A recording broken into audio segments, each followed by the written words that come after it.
Welcome to today's podcast.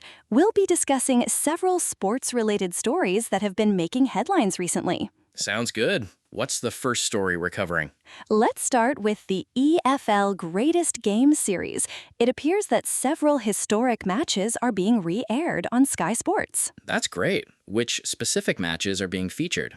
The articles mention a few, including Swindon Town versus Sheffield United from 2014-15, Derby County versus Nottingham Forest from both 2013-14 and 2014-15, and Sheffield Wednesday versus Leeds United from 2013-14.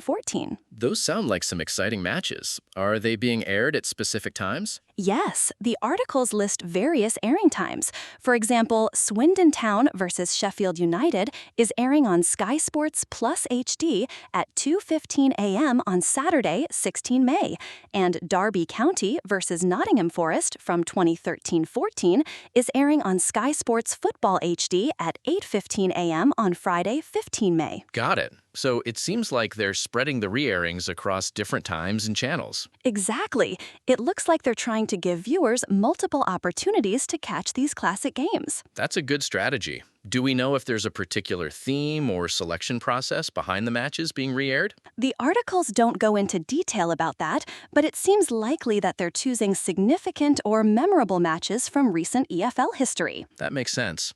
Moving on to the next story. What's the latest on the MotoGP Rewind series? The MotoGP Rewind series is continuing to air on TNT Sports 2 HD, featuring highlights from various Grand Prix events. Which specific races are being featured in the recent episodes? According to the articles, recent episodes have covered the Grand Prix of Catalonia 2024, Grand Prix of Spain, Grand Prix of Catalonia 2025, Grand Prix of France 2026, and Grand Prix of Thailand 2026. That's quite a range of events. Are these episodes providing in-depth analysis or just highlights? The context suggests they're focusing on the best action from each race, so likely a mix of highlights and potentially some analysis. Okay, got it.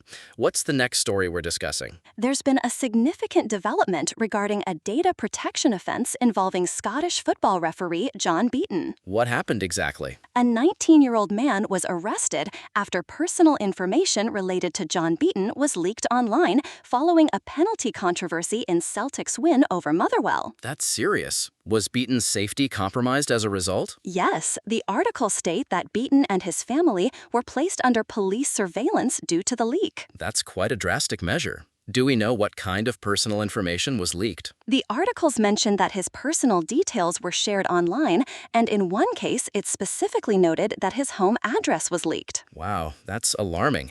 Have there been any further developments or statements from the authorities? The articles confirm the arrest, but don't provide additional details on the investigation or any subsequent actions. Okay, let's move on to the next story. What's the latest on the Pittsburgh Steelers schedule? The Pittsburgh Steelers' 2026 NFL regular season schedule has been released. What are some of the key matchups or notable games in their schedule? The articles mention that the Steelers will play the Denver Broncos on Black Friday, November 27, 2026, at home. That's an interesting one.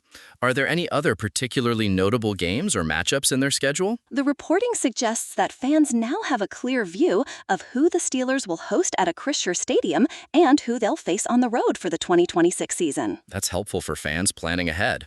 Are there any initial reactions or analysis of the Steelers' schedule? One article mentions that there are some quirks to the schedule this year, but it doesn't go into detail about what those are. Okay, so it sounds like there might be some interesting aspects to their schedule that we'll hear more about as the season approaches. Exactly. Well, that's all for today's discussion. Thanks for tuning in. Thanks for the informative conversation. See you later.